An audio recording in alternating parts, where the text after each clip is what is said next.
Assalamualaikum warahmatullahi wabarakatuh. Alhamdulillah wassalatu wassalamu ala Rasulillah wa alihi wa sahbihi wa mawalah. Asyhadu an la ilaha illallah wahdahu la syarika lah wa asyhadu anna Muhammadan abduhu wa rasuluh wa safiyyu wa khalilu addal amanah wa nusahal ummah wa jahada fi sabilihi haqqa jihadih.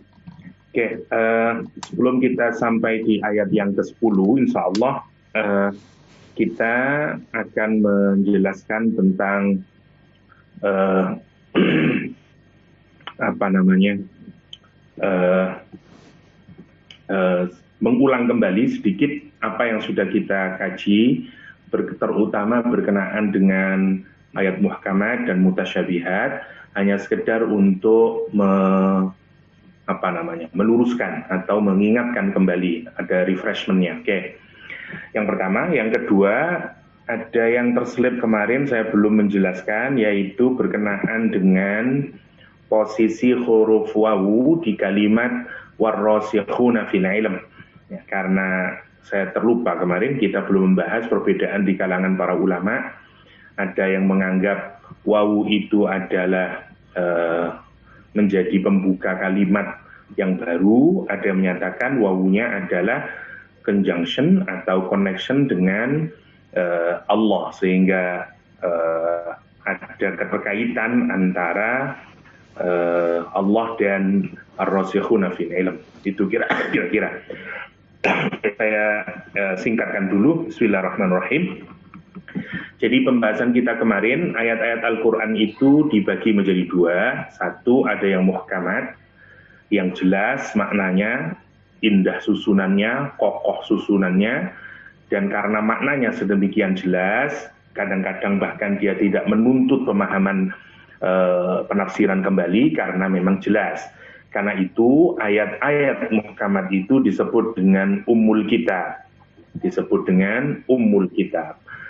Harapannya karena dia menjadi yang dituju kemarin, maka ayat muhkamat itu fungsikan sebagai reference. Ya, kalau kita hendak memahami ayat-ayat yang samar maknanya. Kalau ada ayat yang samar maknanya, caranya adalah gunakan ayat yang muhkamat sebagai reference untuk memahami ayat yang samar maknanya. Yang pertama. Yang kedua, untuk ayat yang mutasyabihat, maka terhadap ayat mutasyabihat ini manusia terbagi menjadi dua. Yang pertama adalah kelompok yang disebut Al-Quran dengan orang-orang yang di dalam hatinya ada zayghun. Zayghun atau crookedness in their heart. Zayghun itu artinya, saya tambahkan lagi untuk hanya memperkuat, kemarin sebenarnya sudah, tapi saya ingin menguatkan kembali. Zayghun itu artinya condong atau al-mail. Kalau ada ini mengisyaratkan awalnya orang ini lurus, straight awalnya, tapi kemudian condong karena dia memiliki kecenderungan tertentu. Yang nanti ini kita bisa melihat justru kecenderungan inilah yang membuat dia jatuh ke dalam kesalahan. Yaitu yang disebut Al-Quran dengan zayghun. Jadi zayghun itu al-mail, kecondongan. Misalnya kalau matahari itu yang awalnya posisinya di atas kita, tapi kemudian condong dia karena sunset, orang Arab juga menyebut zaghatis samsh, yaitu matahari ketika sudah condong.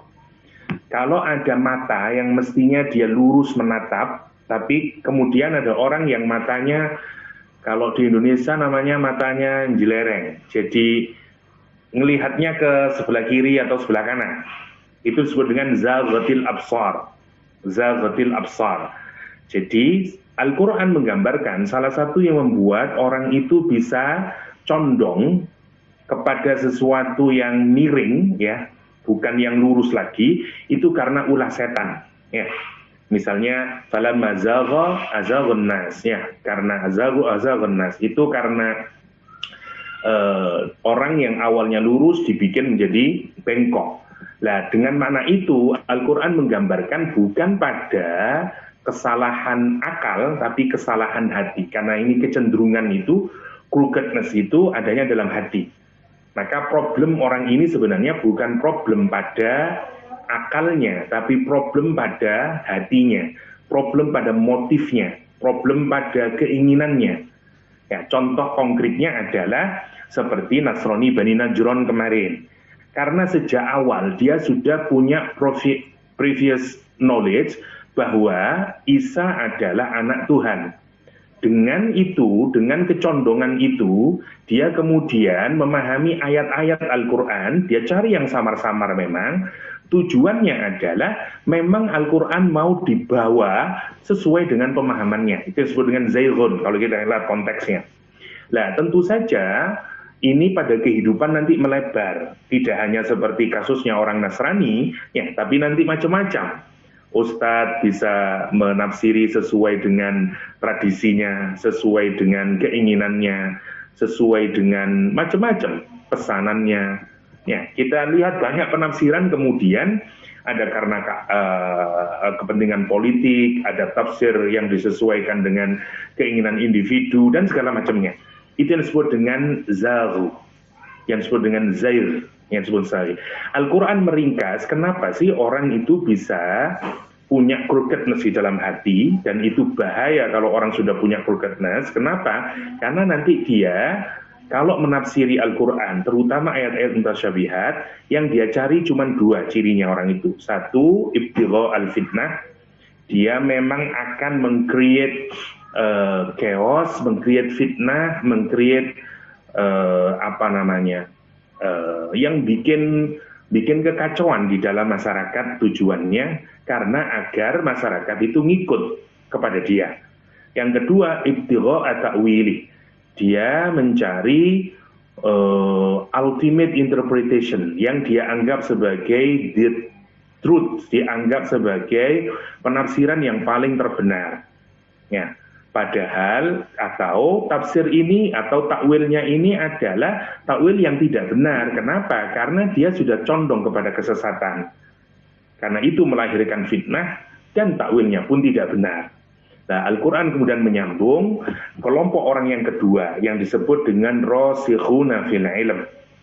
Rasikhuna fil ilm gambarannya adalah makna awalnya rasih itu sesuatu yang kuat, sesuatu yang sabat, seperti gambaran dari akar pohon.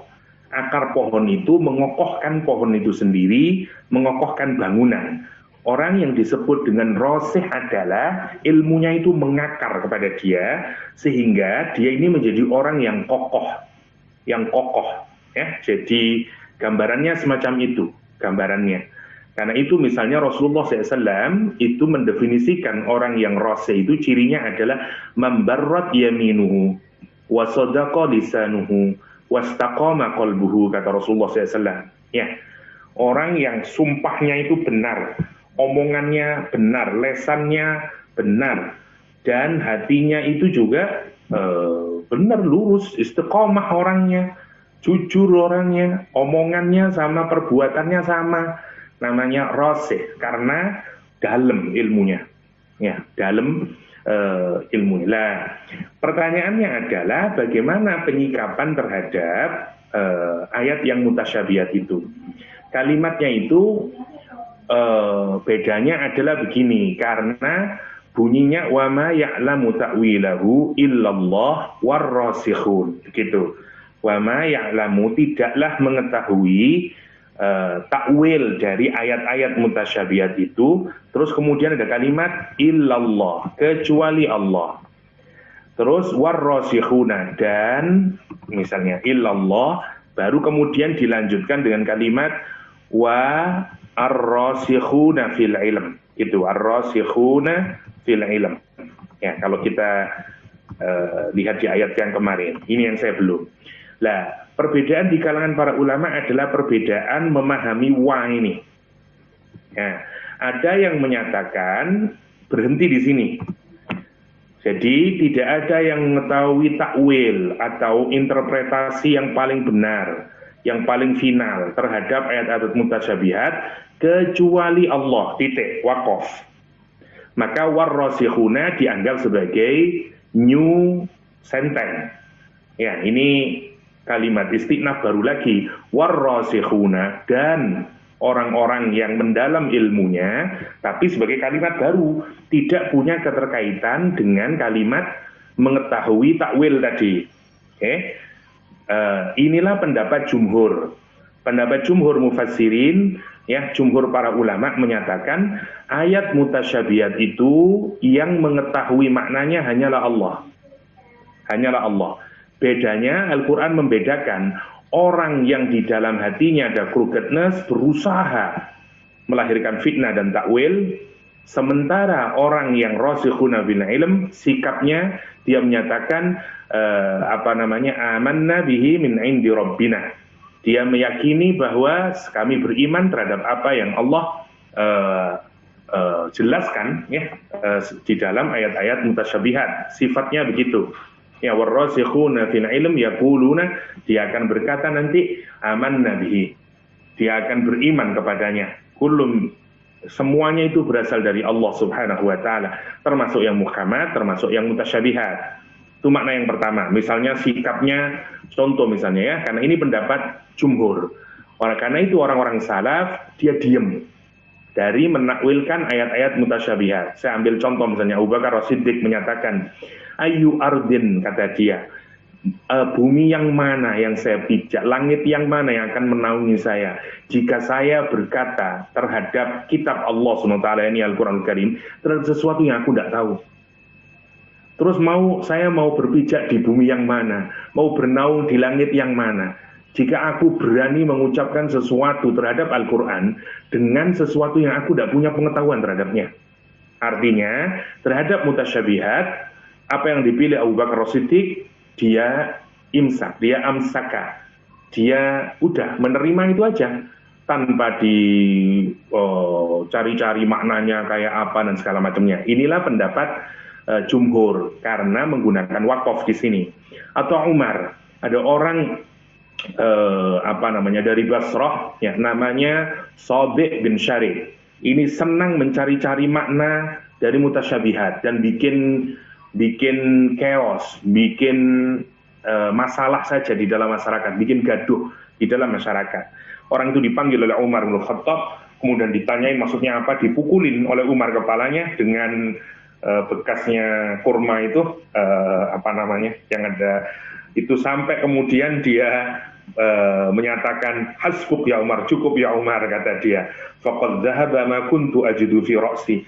Sekarang semua yang bikin aku terus-terus bertanya tentang mutasyabihat dan segala macam hilang sudah dari kepalaku, ya, gara-gara dipukulin sama Umar, ya, karena Umar nggak suka orang memperdebatkan ayat mutasyabihat yang hanya melahirkan chaos dan fitnah di dalam tubuh ummah.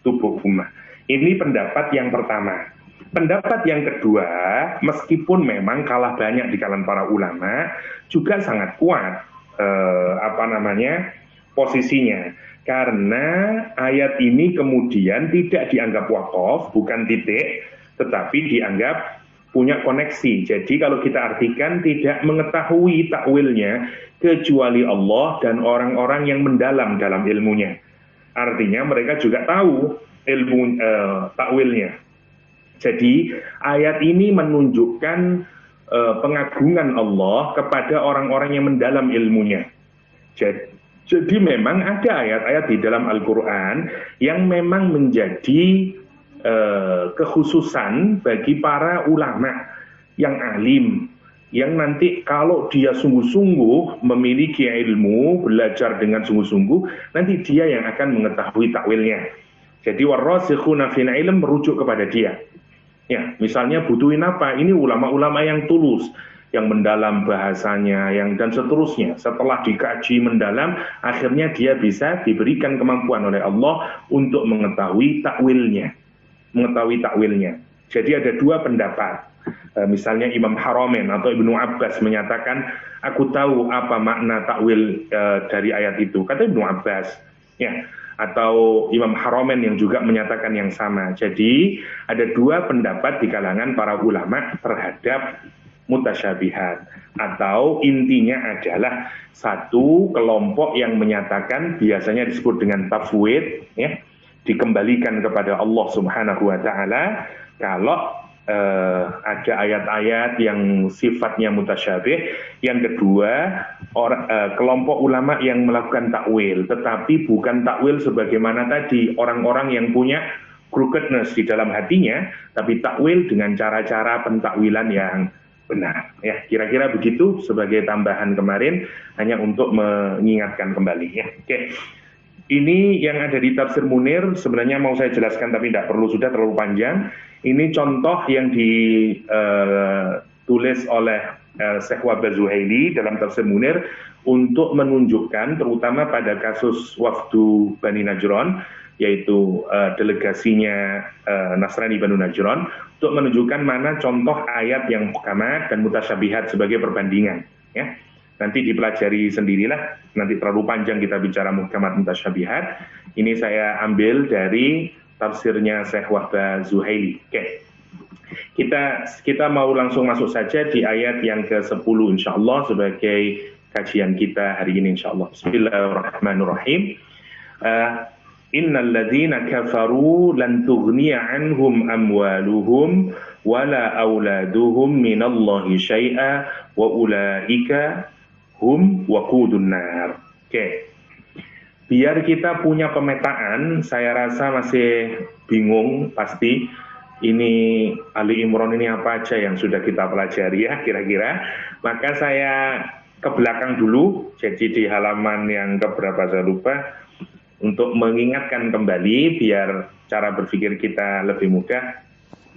Kayaknya saya kemarin sudah bikin.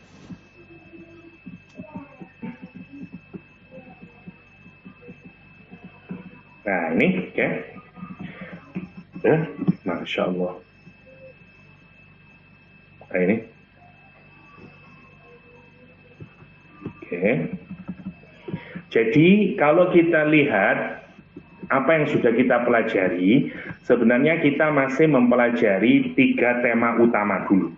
Jadi kalau kita perhatikan surah Ali Imran sampai ayat yang keempat, temanya itu ada 3 tema besar. Satu, Allah bicara tentang karakternya, yaitu untuk clue-nya kita bahas kemarin Al-Hayyu dan Al-Qayyum ayat 1 sama 2. Jadi ini Allah bicara tentang dirinya, oke? Terus kemudian di ayat yang ketiga dan keempat, ya, ayat ketiga dan keempat, Allah bicara tentang Al-Qur'anul Karim dengan fungsinya, bagaimana dia menjadi petunjuk buat hidup kita. Maka kita diajarin fungsikan Al-Quran menjadi 3 itu. 1 musaddiq, 2 hudan, 3 furqan. Ya, saya ulang lagi. Jadi bagian pertama Allah bicara tentang karakternya Allah, Al-Hayyu Al-Qayyum, siapa Allah. Kemudian Allah menyatakan aku menurunkan Al-Quranul Karim. Quran itu jadikan sebagai hidayah. Caranya jadikan dia menjadi 3. 1 musaddiq, 2 hudan, 3 furqan. Terus ayat berikutnya yang keempat akhir Allah menyatakan kalau sudah aku turunkan Al-Quran terus kamu menolak dia sebagai petunjuk buat hidupmu, maka kamu akan mendapatkan hukumannya, painful punishment-nya. Nah, sampai ayat keempat ini sebenarnya temanya masih 3 ini yang kita pelajari. Maka ayat ke-5 dan ke-6 sampai ayat 5 dan 6 itu menjelaskan sifat Allah Al-Hayyu Al-Qayyum. Karena itu warnanya saya samakan. Karena itu seperti ring composition ya. Ayat 1, 2 Al-Hayyu Qayyum dijelaskan lebih detail di ayat yang ke-5 dan ke-6 yang sudah kita bahas. Tentang revelation atau tentang wahyu Allah Subhanahu wa taala ya, yaitu ayat ke-3 dan 4 yaitu berkenaan dengan 3 dan 4 bagaimana wahyu Allah, terus bagaimana dia menjadi wahyu, itu penjelasan detailnya di ayat yang ke-7 sampai 9. 7 sampai 9. Karena itu kita bagaimana menjadikan Al-Qur'an itu jadi hidayah, dijelaskan ada yang muhkamat, ada yang mutasyabihat, mana sikap yang kita ambil. Terus terakhir kita diajarin doa Rabbana la tuzigh qulubana kemarin. Oke. Ayat ke-10 sebenarnya penjelasan lebih detail dari potongan ayat keempat yang paling terakhir. Siapa yang menolak Al-Qur'anul Karim menjadi gaib bagi dia, maka akan mendapatkan hukuman. Karena itu ayat 10 nanti ya sampai ayat ke-13 adalah penjelasan lebih detail dari tema apa? Tema orang-orang yang menolak Al-Qur'anul Karim. Ya, itu poinnya. Jadi kita ini sudah mempelajari 3 tema. Satu, karakter Allah Subhanahu wa taala Al-Hayyu Al-Qayyum, yang dengan karakter itu Allah menjelaskan dialah yang menurunkan Al-Qur'an, yang Al-Qur'an itu mestinya harus kita jadikan sebagai hidayah buat hidup kita. Bagaimana caranya memperlakukan Al-Qur'an menjadi hidayah? Jadikan dia musaddiq, yang kedua hudan, yang ketiga furqan. Lebih detailnya, operasionalnya menjadikan Al-Quran menjadi musaddiq, hudan, dan furqan itu ada pada pemahaman kita terhadap ayat muhkamat dan mutasyabihat, dan bagaimana langkah kita berkaitan dengan ayat muhkamat dan mutasyabihat. Gitu. Setelah itu kita diingatkan, kalau kamu tidak menjadikan Al-Quran sebagai hidayah, maka yang terjadi adalah penderitaan, karena kamu akan hidup sengsara, nggak punya guidance, dan seterusnya. Ya, kira-kira itu temanya.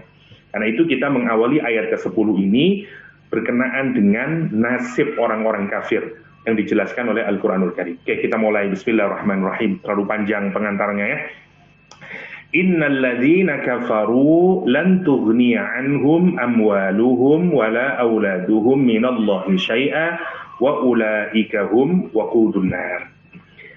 Sesungguhnya orang-orang kafir ya, lan tughniya, sama sekali kata Allah SWT, tidak berguna, tidak dapat menolak siksa Allah dari mereka apa? Harta benda mereka dan anak-anak mereka sedikit pun. Wa ulaika hum waqudun nar, dan mereka adalah bahan bakar api neraka, kata Allah SWT. Saya tidak menjelaskan i'rabnya, hanya sekedar saya tulis, tapi kalau terlalu dijelaskan semuanya terlalu teknis, tentu menjemukan, terutama bagi yang kurang suka hal-hal teknis dalam bahasa Arab. Saya kira saya kasih di situ hanya bagi yang senang dengan, kalau yang mau cari jadi apa ya dia posisinya, itu bisa dirujuk ke i'rab. Tapi saya akan tetap tulis di note i'rabnya kayak apa. Ya mungkin kalau offline itu bisa dengan mudah kita menjelaskannya.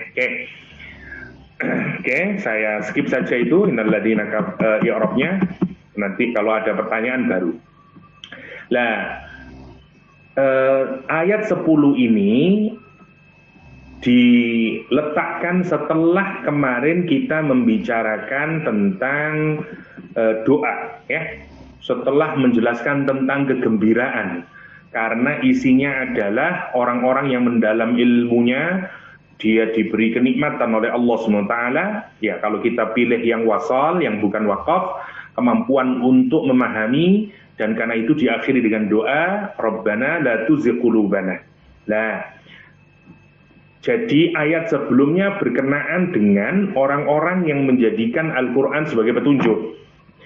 Ayat 10 berkenaan dengan orang-orang yang tidak menjadikan Al-Quran sebagai petunjuk, bahkan dia kufur terhadap Al-Quranul Karim.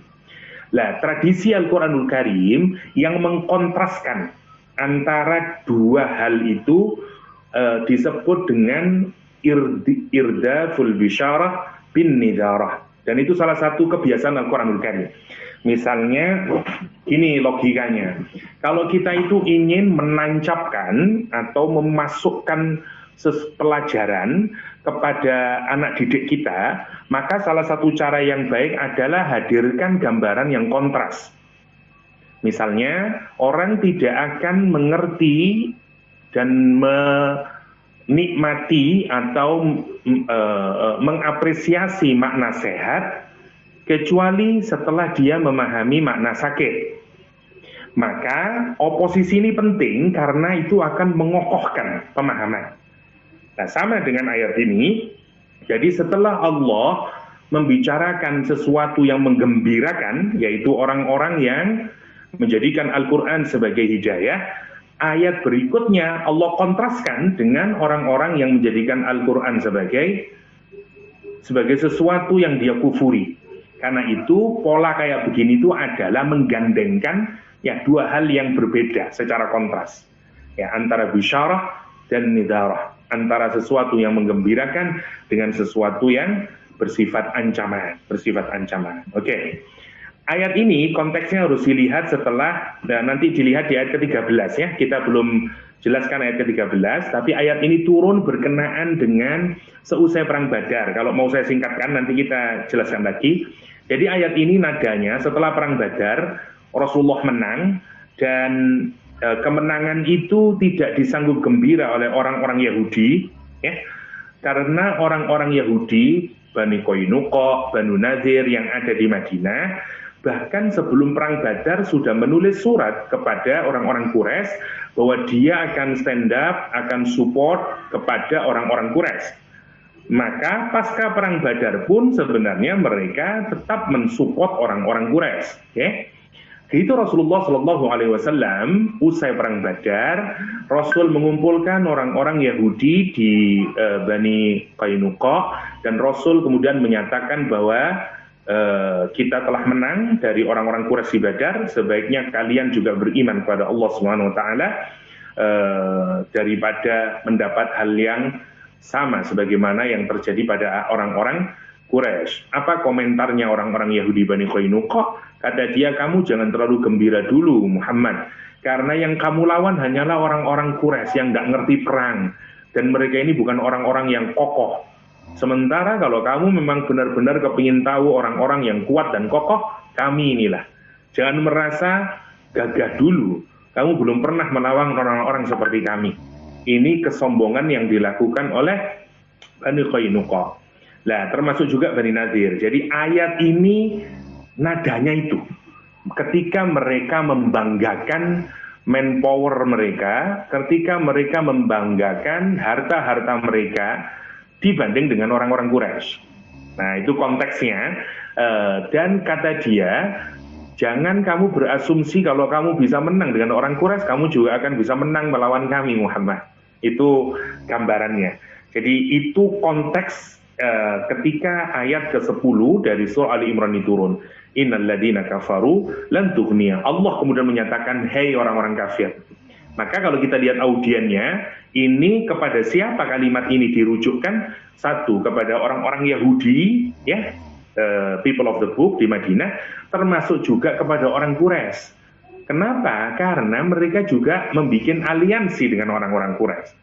Maka kalau kita lihat konteks, kesana sebenarnya.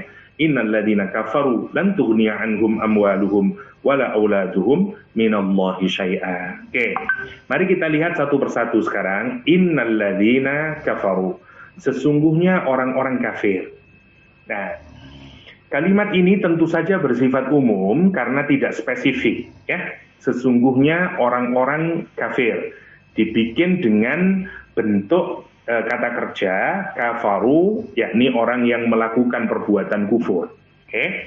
Karena itu yang pertama, kalau kita lihat tafsir Tahrir wa Tanwir Ibnu Ashur misalnya, itu mengumpulkan pendapat di kalangan para mufassirin, setidaknya terdapat 3 pendapat yang dirujuk oleh ayat ini tentang siapa orang kafir yang dimaksud di ayat ini. Yang pertama adalah orang-orang yang musyrik. Ya, orang-orang yang musyrik, karena memang begitulah karakter umum Al-Quran ketika menjelaskan kalimat alladzina kafaru. Maka yang dimaksud adalah mereka yang melakukan perbuatan syirik. Itu gambaran umum ketika Al-Quran menggunakan kata alladzina kafaru. Jadi, karena ayat ini bersifat umum, maka pendapat pertama, alladzina kafaru itu adalah semua orang yang syirik. Oke. Nah, sekarang yang harus kita pikirkan, orang yang syirik itu berarti dia punya pengetahuan tentang ketuhanan. Dan dia tahu, tapi kemudian dia melakukan perbuatan syirik. Kalau dalam konteks pada saat itu adalah mereka melakukan perbuatan syirik karena dia meyakini akan mendapatkan kenikmatan material, kenikmatan perolehan kenikmatan di dunia dan di akhirat dengan cara melakukan perbuatan syirik kepada Tuhan.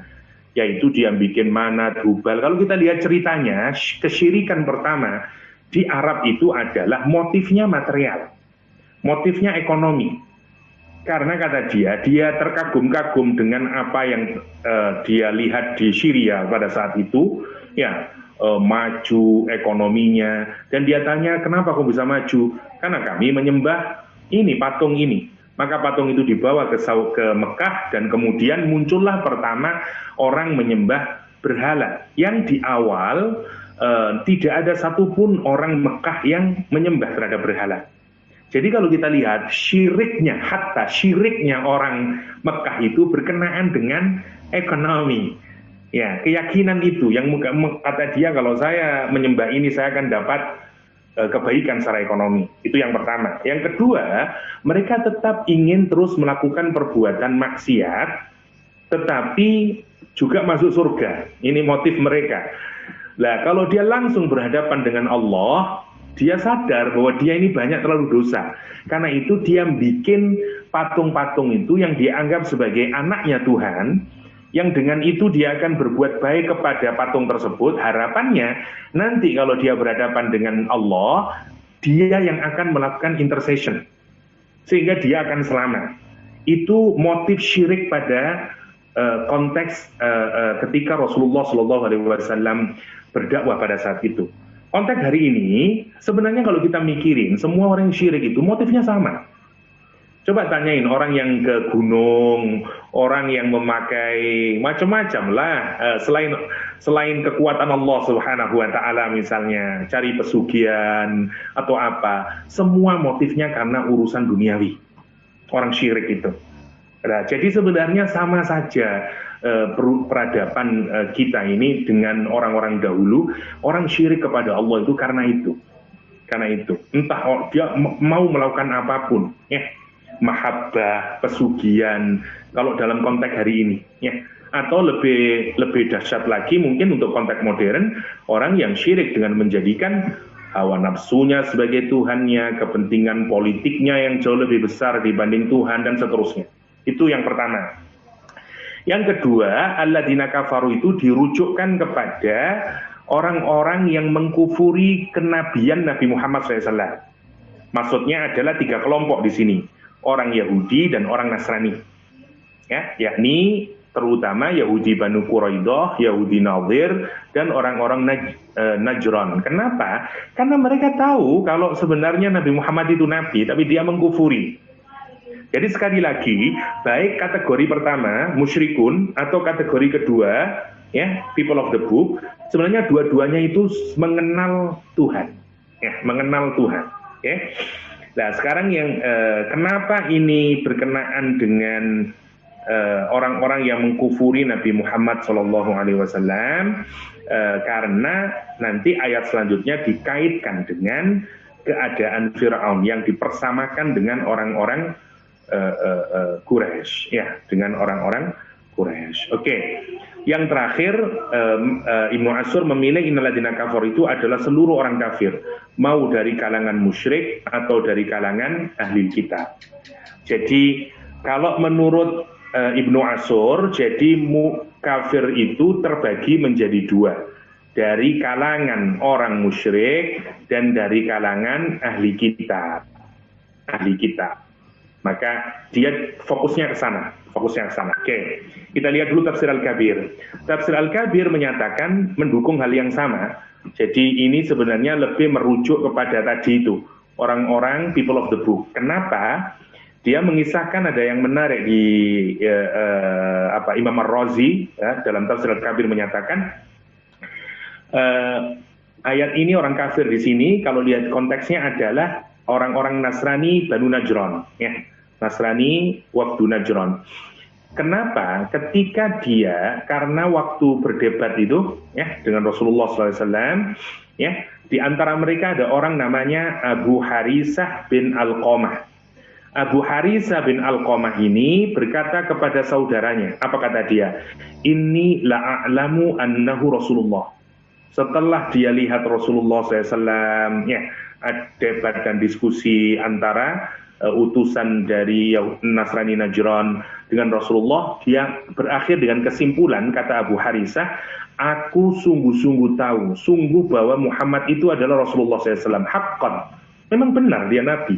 Walakinnani, akan tetapi aku, in adhartu dzalika, kalau aku menunjukkan secara terbuka bahwa aku ini meyakini Rasulullah SAW sebagai Rasul, akhadha mulukar Rum, nanti penguasa Romawi, ya, Raja Romawi itu tidak akan memberikan salary lagi kepada saya, tidak akan ngasih duit lagi, minal mali wal jah, tidak ngasih duit, tidak ngasih kedudukan kepada saya. Karena itu dia sembunyikan. Wallahu ta'ala bayyana anna amwalahum, karena itu kemudian Allah menyatakan harta bendamu, posisimu, manpowermu itu enggak akan ada manfaat dan gunanya. Dia enggak akan menolak azabnya Allah. Dia enggak akan bisa memberikan manfaat sedikit pun ya kepadamu. Itu maksudnya kata Imam Ar-Razi. Jadi memang fokusnya ke sana kalau kita lihat konteksnya. Oke. Tetapi rumus umum sekali lagi bahwa kalau teks dari ayat Al-Quran bersifat umum, maka kita tidak boleh menjadikan ayat itu bersifat khusus. Jadi seperti rumus yang sering kita bahas ya, al-ibrah, ini rumus yang sudah umum, bi umumil lafz ya, bi umumil lafzi la bihususis sabab ya. Jadi kalau kita mengambil makna dari teks yang bersifat umum, ambillah dari teks yang bersifat umum, bukan dari konteks, bukan dari sebab yang bersifat khusus. Sama semacam ini, konteksnya tentang Bani Najran, konteksnya tentang Yahudi.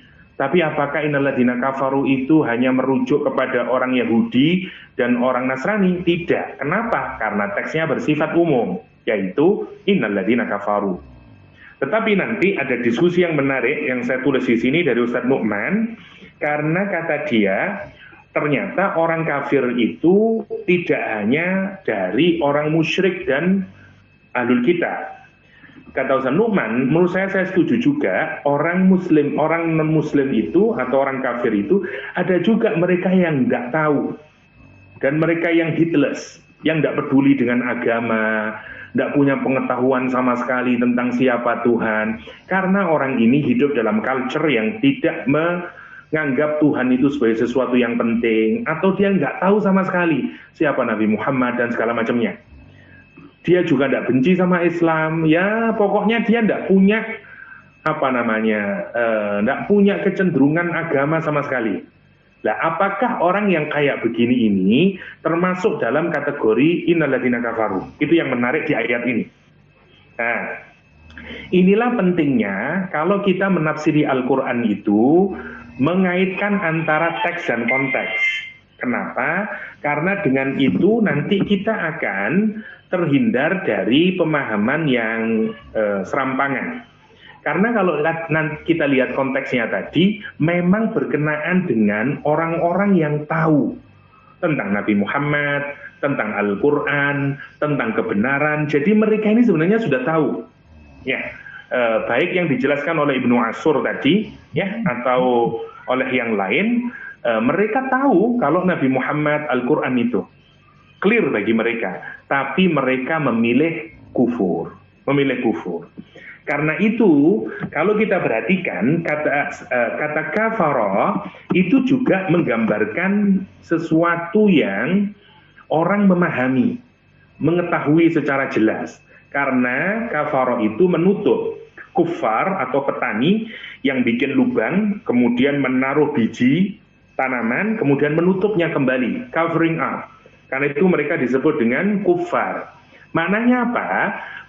Tindakan dia menutup kebenaran itu adalah tindakan yang dia sadari. Karena sebelumnya dia tahu. Maka memaknai innalladzina kafaru di ayat ini dengan pemaknaan itu, menurut saya itu yang paling tepat.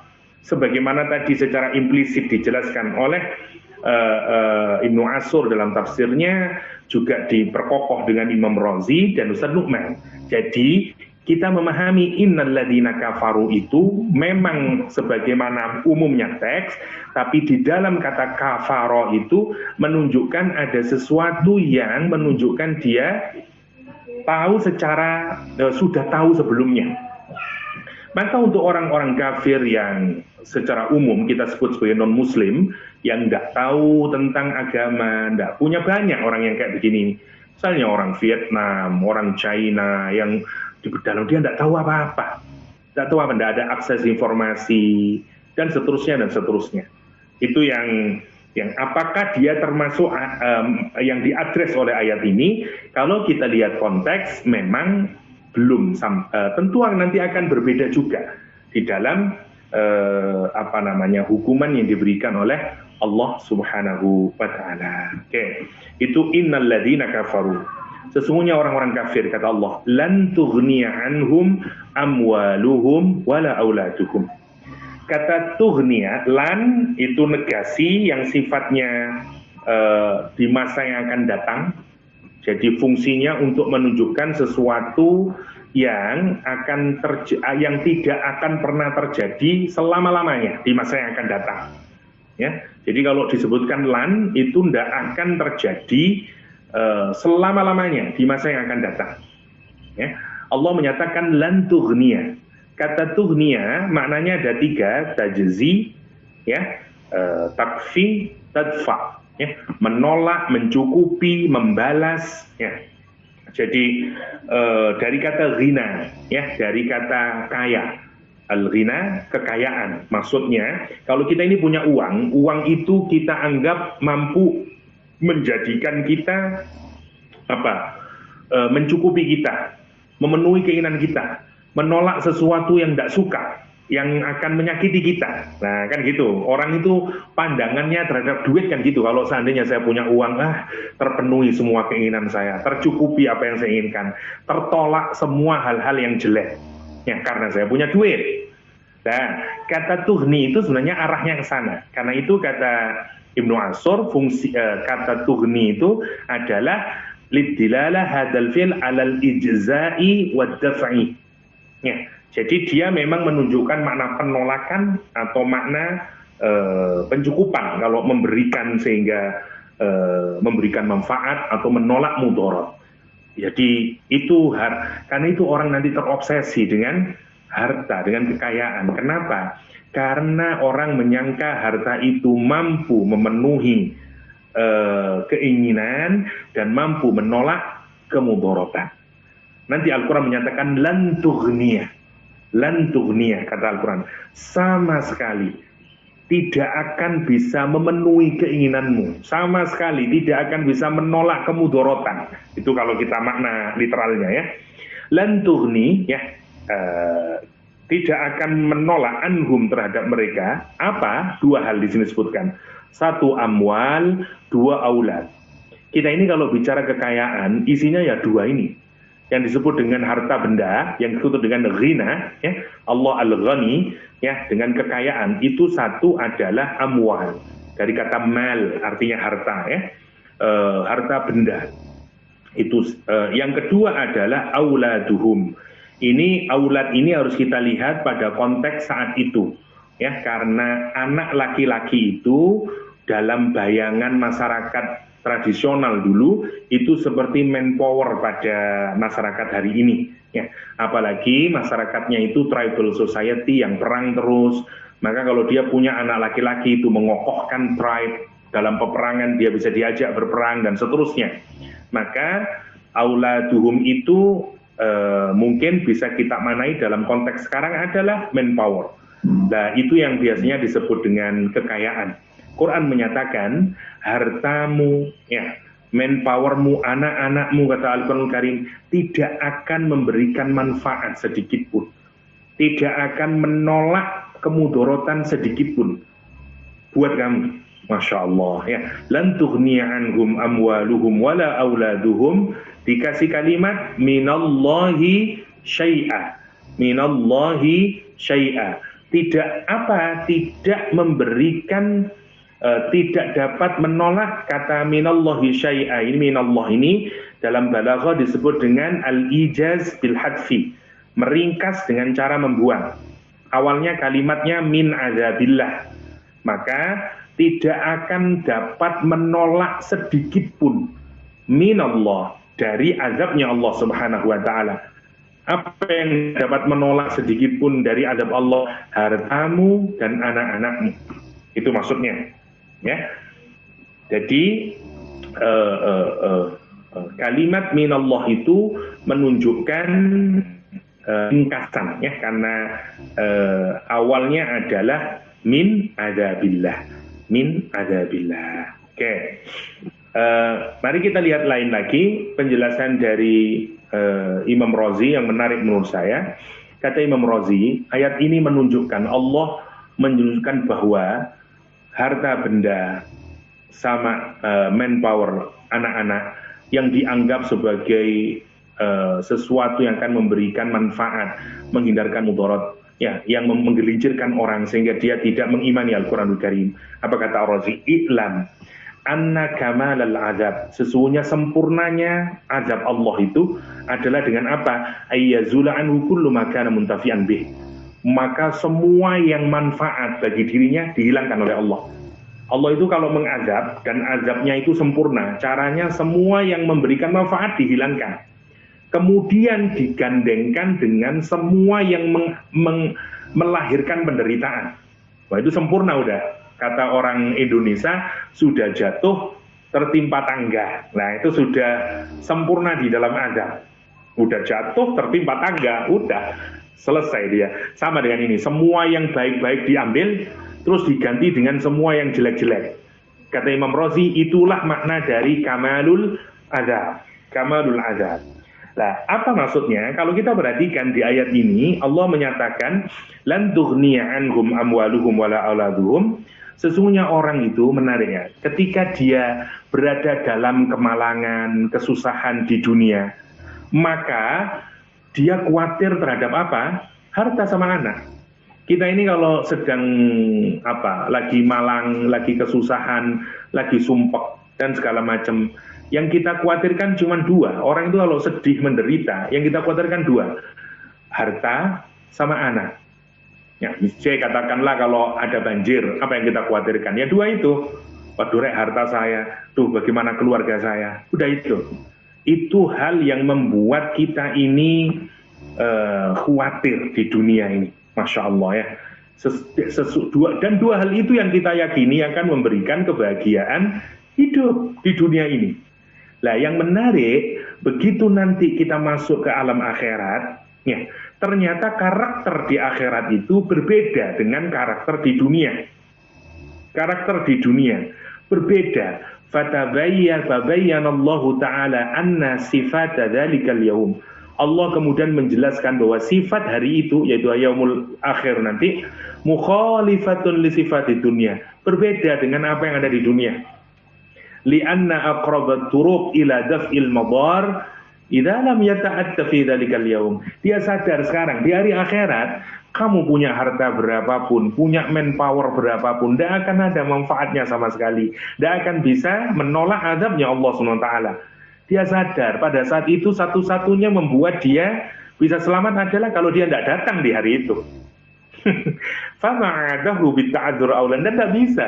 Padahal dia sekarang sudah berhadapan dengan Allah Subhanahu wa Ta'ala.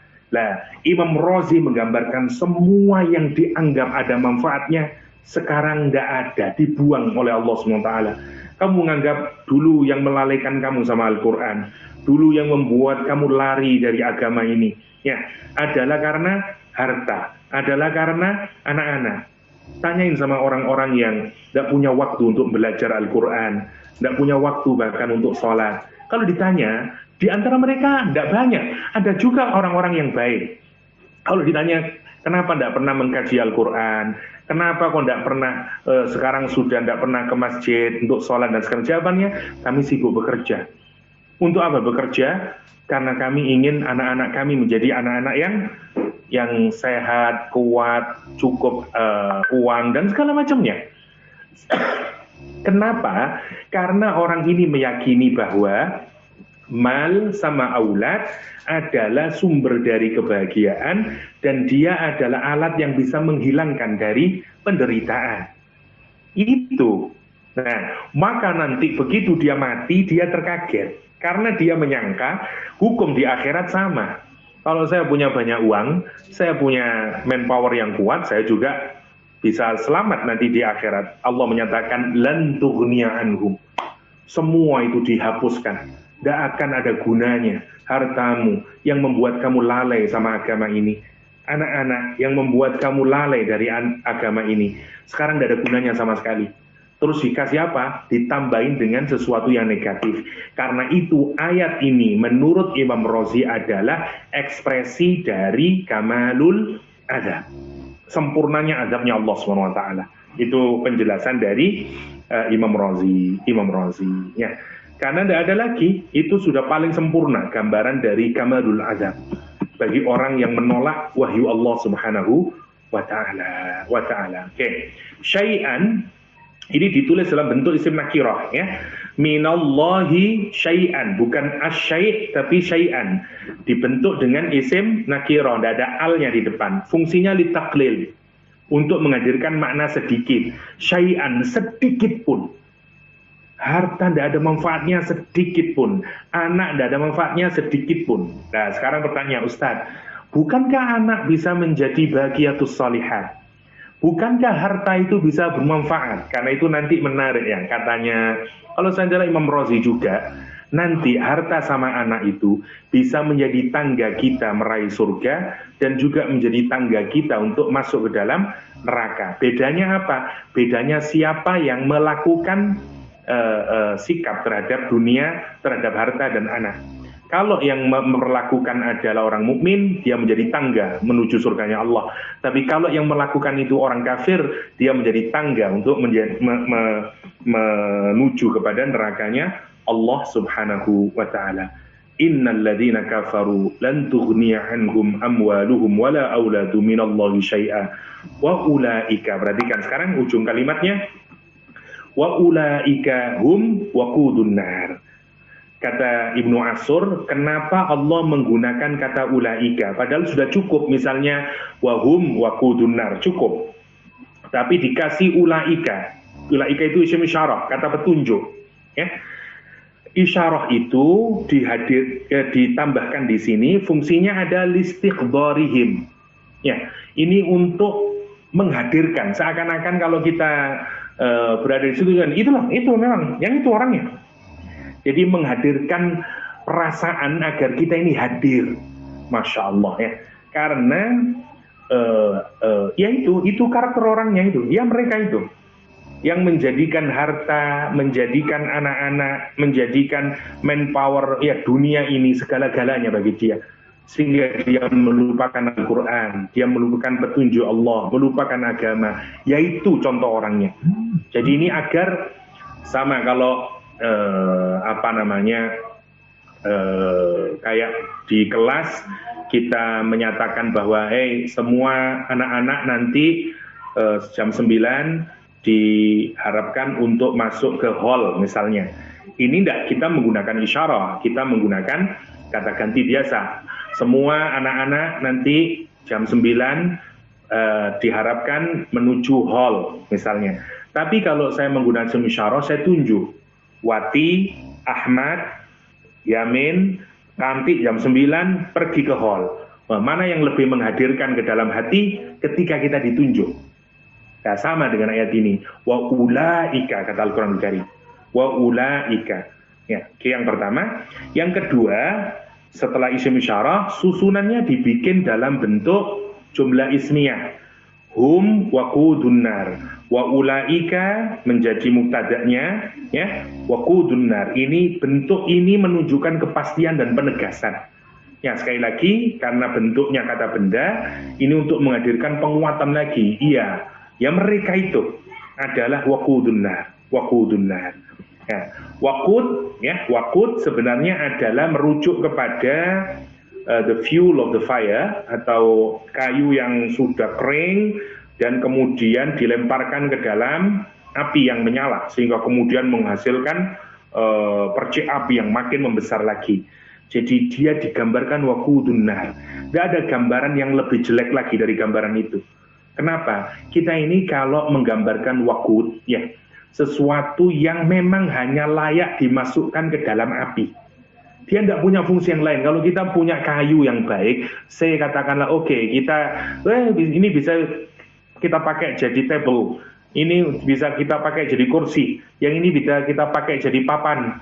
Ini nggak ada, ini useless. Ya, gambarannya. Sampai Al-Quran menyatakan waqudun nar, dia satu-satunya yang bisa dimanfaat buat dia hanyalah menjadi apa? The fuel of the fire. Dia hanya akan menjadi waqudun nar, Masya Allah. Untuk menunjukkan apa? Worthless-nya mereka. Dia only good for burning. Baiknya dia hanyalah untuk dibakar. Masya Allah. Ini harus menjadi renungan buat kita ya. Orang yang jauh dari Al-Quranul Karim, yang tidak menjadikan Al-Quran sebagai petunjuk dalam hidupnya, yang bahkan pada tingkat paling akhir dia kufur terhadap Al-Quranul Karim.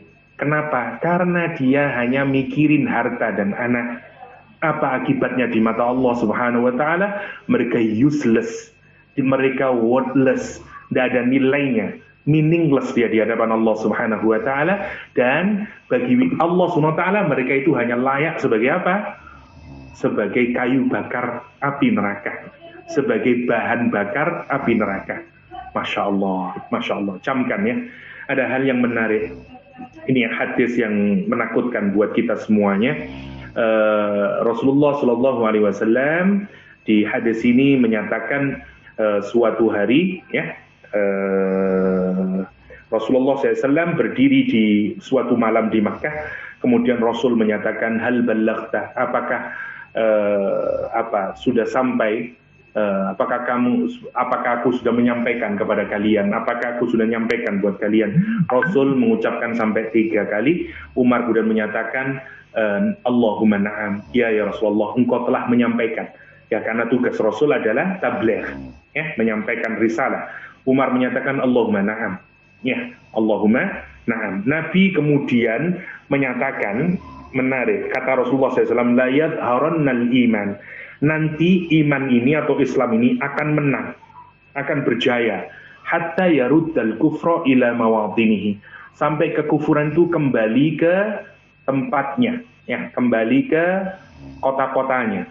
Wala yakhudunna rijalul bihar bil Islam, nanti orang bisa menyeberangi kemana-mana dia, sebabnya Islam, karena Islam sudah spreading kemana-mana. Wala ya'tiyanna 'alan nasi zamanun, dan ini yang menarik, akan datang kepada manusia satu zaman, orang-orang yang yaqra'unal Qur'an, dia membaca Al-Qur'an Karim, fa yaqra'unahu wa ya'lamunahu, dan dia membaca terus dia mengetahui. Dan kemudian mereka berkata, qad qara'na qad alimna, aku sudah baca Quran, aku tahu isinya Quran. Faman hadzal ladzi wa khairum minna, dan dia berkata, siapa yang lebih baik lagi dibanding kami ini? Apa kata Rasulullah? Fama fi ulaika min khair, orang yang kayak begitu itu tidak ada kebaikan bagi dia. Ini terutama buat kita ya. Mestinya orang yang mempelajari Al-Quran itu semakin nopo, semakin humble. Ya, seperti tadi gambarannya rasikhuna fil ilm, seperti besi yang dijatuhkan ke sesuatu yang lembek, dia masuk ke dalam, makin merunduk dia. Ini ada nanti gambaran orang-orang zaman akhir yang mempelajari Al-Quran, tapi menjadi sombong, menjadi merasa paling benar, dan yang lain salah, dan menganggap dirinya yang paling suci. Sampai menyatakan, faman hadzal ladzi wa khairum minna, siapa yang lebih baik dari kami? Rasulullah SAW menyatakan mereka tidak ada kebaikan di dalamnya. Para sahabat bertanya kepada Rasulullah, faman ulaik, siapa mereka itu ya Rasulullah? Rasulullah SAW menyatakan, ulaika minkum, mereka itu dari kalangan kalian, yaitu orang-orang mukmin. Dan Allah menyatakan, wa ulaika hum waqudun nar, mereka itulah bahan bakar api neraka. Ini untuk kita ke dalam ya. Jadi ayat yang tadi itu adalah gambaran dari orang yang tidak menjadikan Al-Quran sebagai, tidak menerima revelation ini terhadap kita. Nanti salah satu ciri zaman akhir itu adalah ada orang yang mempelajari Al-Quran tapi untuk membesarkan dirinya, untuk menyombongkan dirinya, untuk merasa bahwa dia lebih baik dibanding yang lain.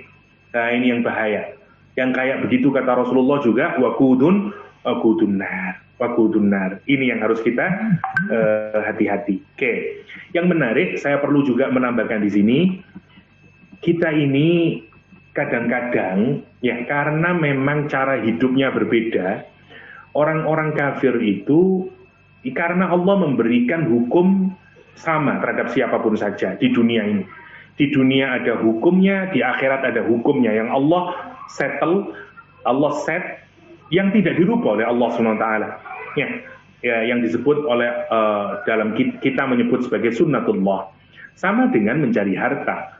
Siapa yang bekerja keras mencari harta, maka dia akan dapat harta yang banyak. Lah, sementara orang mukmin yang mimpinya adalah akhirat, yang mimpinya adalah kebajikan, kadang-kadang itu tidak memiliki banyak harta, banyak manpower. Sementara melihat orang-orang kafir itu kaya raya dan segala macamnya, maka kemudian timbul ada perasaan namanya manusiawi, merasa bahwa wah enak ya mereka itu, berarti hebat mereka itu dan segala macamnya. Ini diingatkan untuk menjadi pengingat kita semuanya. Bagaimana pandangan semestinya kita ini melihat harta benda bahkan yang dimiliki oleh orang-orang kafir. Misalnya di surat Taubah, fala tu'jibka amwaluhum wala auladuhum. Jangan membuat kamu berdecak kagum harta, anak-anak, manpower yang dimiliki oleh orang-orang non-muslim. Ya, orang-orang kafir tadi, bukan non-muslim secara spesifik, secara umum ya, terutama mereka yang sudah tahu kebenaran dan dia menolak kebenaran.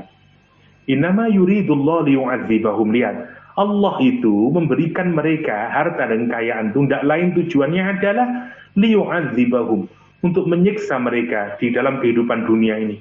Wa tazhaqa anfusuhum, nanti mereka akan tazhaqa, hilang, hancur, ya, menghilang jiwanya, maksudnya mati. Wahum kafirun, dan mereka tetap dalam keadaan kufur. Masya Allah.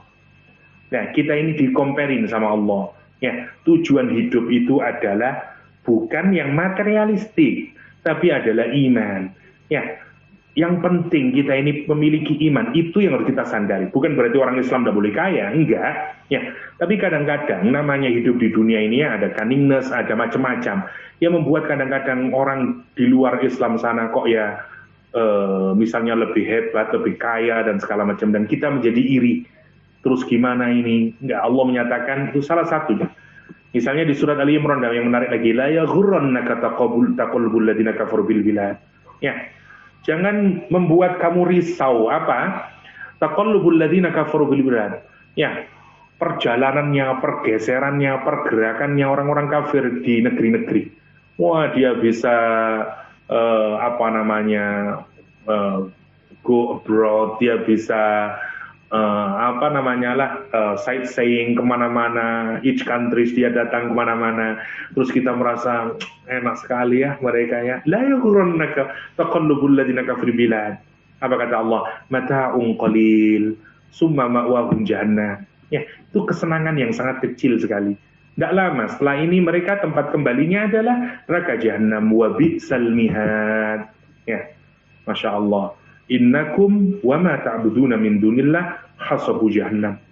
Orang yang tidak menjadikan agama ini sebagai petunjuk, ya, hidup hanya tidak peduli dengan aturan Allah SWT, mereka ini nanti semuanya, ya, kalian dan apa yang kalian committed untuk kalian sembah, ya, kalian dan pekerjaanmu, kalian dan ideologimu, kalian dan apa saja yang kamu hasilkan, ya, dari pekerjaanmu. Wa ma ta'buduna min dunillah. Apa kata Allah? Hasabu jahannam. Semuanya akan menjadi bahan bakar api neraka, kayu bakarnya api neraka jahannam. Oke, jadi ayat ke-10, apa hikmah yang kita bisa ambil? Satu, Allah menegaskan, kalau ada, sekarang dia tahu Allah memberikan wahyu berupa Al-Quranul Karim. Ya, terutama konteksnya. Kita tidak bisa melepaskan ayat ini dari konteks sebelumnya, ya. Karena ini datang Nabi Muhammad SAW. Orang-orang people of the book tahu kalau Nabi Muhammad benar. Orang Quraisy tahu kalau Nabi Muhammad benar. Tapi Al-Quran menjelaskan mereka ini lebih tertarik kepada apa? Amwal wal aulah. Sehingga kemudian kufur. Meskipun dia tahu benar, dia tolak itu. Karena itu mereka disebut dengan innal ladzina kafaru. Nah, pada konteks hari ini ada banyak orang yang tidak peduli lagi terhadap Al-Quran, terhadap petunjuk Allah, Kalau kita pikirkan alasannya sama, al-amwal wal aulad. Nah, untuk orang yang kaya begini ini, Allah menyatakan, lan tughniya anhum amwaluhum wala auladuhum minallahi syai'ah. Kamu tidak sadar, nanti kalau kamu masuk ke dalam negeri akhirat, nggak akan ada manfaatnya sedikit pun, nggak akan dapat menolak sedikit pun harta sama aulad anak-anakmu dari siksanya Allah SWT, sedikit pun. Dan justru wa ulaika, orang yang hidupnya model kayak begitu itu, hum waqudun nar. Dia tidak ada nilainya di hadapan Allah. Ya, dia tidak ada worthy sama sekali di hadapan Allah SWT, dan mereka hanyalah waqudun nar, fuel of the fire. Oke, itu ayat 10. Kita masuk ayat 11. Kadabi ali fir'aun walladzina min qablihim kazzabu bi ayatina fa akhadallahu bi dzunubihim wallahu syadidul iqab. Ayat 11 ini makin memahamkan kepada kita innalladzina kafaru itu tidak dalam pengertian non-muslim secara general, dalam pengertian siapapun saja. Ya, karena kita lihat konteksnya makin mengarahkan ke sana. Apalagi ada kalimat kada bi ali fir'aun. Oke. Kada bi ali fir'aun, keadaan mereka ini seperti keadaan keluarga Fir'aun. Ya, kaumnya Fir'aun. Walladzina min qablihum, dan orang-orang sebelum Fir'aun. Apa karakternya? Kazzabu bi ayatina. Lihat. Dia mendustakan terus-menerus ayat-ayat Allah SWT, turun kepada dia, tahu dia, tapi dia tolak lagi. Ya, ayat-ayat Allah begitu jelas, mau yang kauniyah atau yang kauliyah, tapi dia dustakan itu. Ya, sekali lagi, kata dusta menunjukkan dia faham sebelumnya, tapi dia dustakan. Fa'akhadahumullahu bidhunubihim.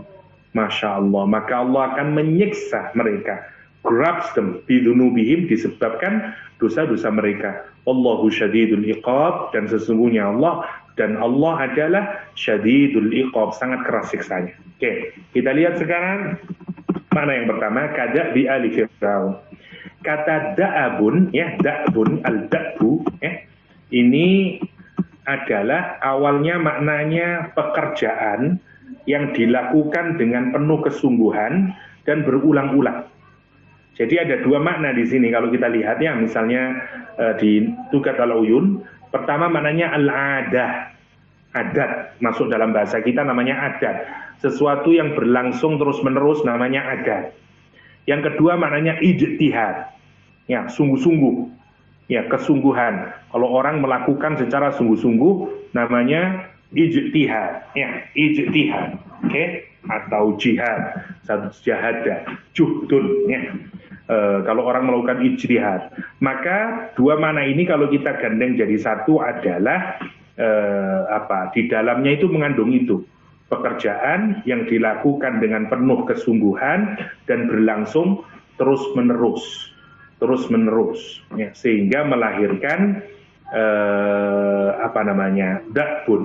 Misalnya di sini, ya, untuk adat ka'adati ali fir'aun walladzina min qablihum, seperti kebiasaannya alu fir'aun dan orang-orang sebelumnya. Yang kedua, kalau dimaknai ijtihad, nanti menarik. Kalau yang adat itu ada dia di dalam mendustakan kebenaran.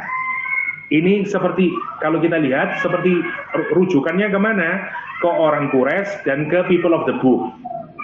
Orang Quraisy sekarang dipersamakan oleh Allah dengan siapa? Dengan keluarganya Fir'aun. Dengan keluarganya Fir'aun. Dalam hal apa?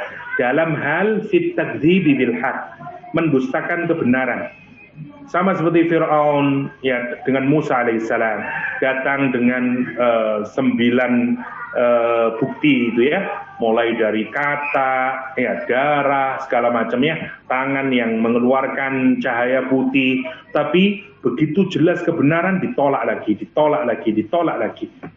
Mental ini sama dengan yang dilakukan oleh orang Quraisy. Ayat Al-Quran turun selama 13 tahun di Makkah, ditolak terus. Badar ditolak terus. Namanya, karena itu dianggap gada'bi, karena mereka memiliki kesamaan kebiasaan. tradisi yang sama. Dalam apa? Takdzib bil haq. Yang kedua, ka'adatihim min iqabihim ala dunubihim. Mereka ini memiliki kesamaan dalam siksa mereka atas dosa-dosa mereka. Nanti akan diberikan akibat, konsekuensi atau hukuman terhadap dosa-dosa yang sama, mirip nanti hukumannya. Oke? Yang kedua, kalau dimaknai dengan ijtihadihim fi nusratil kufri 'alal iman. Ya, kesungguhan mereka di dalam membantu orang-orang kufur untuk apa? Tidak beriman kepada Allah SWT. Sama antara Fir'aun dengan orang Quraisy dan people of the book pada saat itu. Ka ijtihadi fil juhudi wal buhtan. Ya, pertentangannya dengan Rasulullah SAW, dengan agama ini, kedustaannya sama. Ya, karena itu Al-Quran menyatakan kadabi. Oke, kalau di sini seperti dakbun, exhausting yourself in doing something over and over again. Ya, namanya dakbun. Al-Quran menyatakan kadabi. Orang-orang yang tadi itu, ya, yang digambarkan Al-Quran tadi, orang-orang kafir yang tidak akan ada gunanya, tidak akan bisa menolak sedikit pun ya, dari azabnya Allah SWT. Mereka itu sekarang digambarkan oleh Allah SWT. Seperti siapa? Seperti kebiasaannya keluarganya Fir'aun. Ya, yang menarik kata alu itu tidak hanya bersifat, tidak hanya merujuk kepada keluarga, tapi mereka yang satu ideologi dengan Fir'aun. Karena itu penggunaannya di dalam Al-Quran, alu Fir'aun itu sampai ke siapa? Ke ministernya, ke militernya, ke semua orang yang supporting dan memiliki ideologi yang sama dengan Fir'aun. Itu namanya al. Jauh lebih besar daripada kata ahlun. Ya, jauh lebih besar dari kata ahlun. Jadi sama, Allah menggambarkan hal yang sama antara Fir'aun ya, dan bala tentaranya dengan Quraisy, dengan bala tentaranya, atau orang-orang Yahudi ya, orang people of the book yang ada di Madinah dan bala tentaranya. Kada bi ali Fir'aun, kata Al-Quranul Karim. Kada bi ali Fir'aun. Masya Allah ya. Kenapa? Karena lihat, wajadu jami'ahum qad tamathalu fil kufr billah. Karena kita mendapati mereka semuanya itu sama di dalam kekufuran kepada Allah, kepada Rasulnya, kepada ayatnya. Karena itu mereka disamakan oleh Allah SWT. Ya. Karena sama-sama kufur kepada Allah, kufur kepada Rasulnya, kufur kepada ayat-ayat Allah. Sudah diturunkan 3. Ya. Ada dia kufur pada Allah, kufur pada Rasulnya Allah, kufur pada tanda-tanda yang dibawa oleh Rasul. Ya, jika Fir'aun melakukan itu semuanya, orang kafir Quraisy juga melakukan hal tersebut. Demikian juga people of the book. Apa ciri yang pertama? Kadzabu bi ayatina. Ya, mereka ini adalah kadzabu bi ayatina. Ayat Allah terlalu banyak ya, kita kalau mau menjelaskan bagaimana orang-orang Quraisy mendustakan ayat-ayat Allah, terlalu banyak ya, 13 tahun lamanya ya. Demikian juga apa yang dilakukan oleh orang-orang Yahudi. Dia tahu kebenaran yang ada pada diri Rasulullah SAW, tapi mereka menolaknya ya. Kecuali orang-orang yang tulus seperti Abdullah bin Salam. Kata Abdullah bin Salam, ketika Rasulullah SAW pindah ke Madinah, semua orang bergegas untuk menemui Rasulullah, dan aku termasuk di antara mereka. Aku bergegas menemui Rasulullah SAW, dan saat aku melihat wajahnya, apa kata Abdullah bin Salam? Ini Abdullah bin Salam adalah the best rabbi ya, in town ya, pada saat itu. Orang paling alim, paling pinter saat itu. Dan apa kata Abdullah bin Salam? Aku perhatikan wajah Rasulullah dan dia tidak mungkin merupakan wajah pendusta. Dan langsung dia ingat kalimat pertama dari Rasulullah SAW waktu di Madinah. Ya, kata Rasulullah SAW, at'imut ta'am, absus salam, ya, wasallu wan nasu niyam, ya, wasallu bil lail wan nasu niyam, tadkhulul jannata bisalam, ya misalnya kalimat atau ungkapan yang dihafalkan oleh Abdullah bin Salam dari Rasulullah Shallallahu Alaihi Wasallam. Ini yang benar, yang nggak benar banyak, sebagaimana yang tadi kita lihat. Maka ciri pertama dari orang-orang yang nanti disebut Al-Quran sebagai waqudun nar, ini bahaya sekali ya, waqudun nar, udah tidak ada harganya di mata Allah, dia hanya layak untuk dijadikan bahan bakar api neraka. Satu, kenapa? Kazzabu bi ayatina. Kalimatnya bukan kafaru sekarang, kalimatnya kazzabu. Ada proses takdzib, perhatikannya, saya hanya nambahin sedikit. Kazzabu ada tasdid, ya. Kata kazzabu ada tasdidnya. Ada tasdid. Tasdid itu menunjukkan makna pengulangan, repetition, repetitif.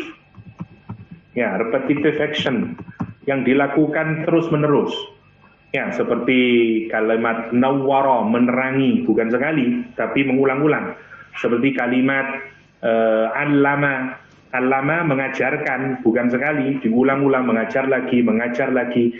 Kadzabu berarti dia mendustakan berkali-kali. Ada proses repetitif. Tahu dia ditolak lagi. Quran kok ya, kayaknya kurang cocok deh. Nggak bisa saya hidup dengan kayak begini ini. Tolak lagi. Kadzabu bi ayatina. Bi ayatina. Karena ayatnya juga menggunakan menggunakan bentuk plural, maka ayat di sini juga merujuk dua, terutama satu, tentu saja yang qauliyah pertama kali, yaitu Al-Quranul Karim, Al-Quran, ya. Yang kedua adalah ayat kauniyah, yaitu alam semesta, ya, alam semesta. Nah, dua-duanya ini sebenarnya mengajarkan kepada kita tentang Allah Subhanahu wa Ta'ala. Ada orang yang sadar. Jadi, kalau yang dengan qauliyah ini orang melahirkan, yang menarik ya, yang ini melahirkan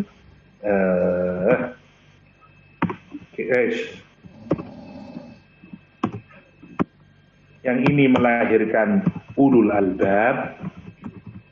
Kalau dengan ayat kauniyah melahirkan ulul absar.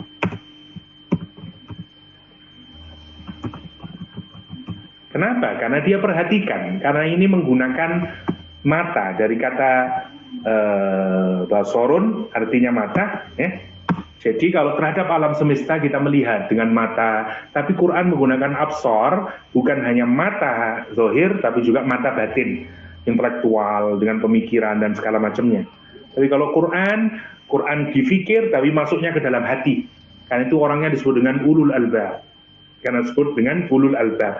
Lah, ini orang ini tidak mau semuanya. Kenapa? Karena tadi, kazzabu bi ayatina. Kadzabu bi ayatina. Ciri yang pertama. Yang kedua, karena dia kemudian kadzabu bi ayatina, Allah menyatakan fa akhadhahumullah bidzunubihim. Perhatikan kalimatnya, ada iltifat. Ini penting. Iltifat itu pengalihan. Iltifat itu bisa dua proses terjadinya. Misalnya dari orang ketiga, misalnya dari si misalnya, atau he misalnya, orang ketiga ya, he atau si, kemudian dipindahkan menjadi I ya, atau we. Nah, fungsi yang kayak begini ini namanya takrib, mendekatkan. Jadi mendekatkan, pendekatan. Oke, karena dari orang ketiga menjadi orang pertama, I ya. Oke, atau tapi kalau dari I ya, atau we, terus kemudian dipindah menjadi si ya, atau we, atau he, atau they, katakanlah, ini namanya tab'id. Fungsinya untuk penjauhan. Oke, penjauhan. Perhatikan sekarang ayat ini. Kalau kita perhatikan di ayat ini bunyinya adalah kada bi ali fir'aun, ya. Mereka ini seperti tradisinya keluarganya Fir'aun. Ya, kada bi ali fir'aun walladzina min qablihim, saya anukan biar lebih mudah.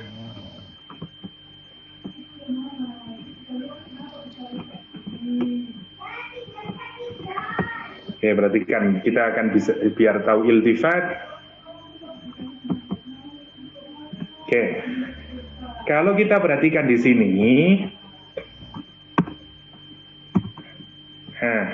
kada bi ali fir'aun walladzina min qablihim, ini Allah menyatakan mereka ini perumpamaannya dibikin tasbih, dibikin, sebenarnya ini bisa panjang kalau kita mau membahasnya, namanya mana musyabbah bihnya, mana musyabbah, kenapa Allah menggambarkan, karena memiliki kemiripan ya, musyabbah. Ini mereka ini karakternya, perilakunya, tradisinya persis seperti alu Fir'aun. Oke? Dan orang-orang yang sebelum mereka yang memiliki kesamaan. Allah kemudian menyatakan kadzabu bi ayatina. Mereka mendustakan ayat-ayat kami. Berarti ini masuk yang di sini. Nah, ya. Jadi Allah menyatakan bi ayatina. Allah, mereka itu mendustakan ayat-ayat kami. Lah, begitu setelah mestinya fa'akhadnahum, dan kami kemudian menyiksa mereka, mestinya begitu.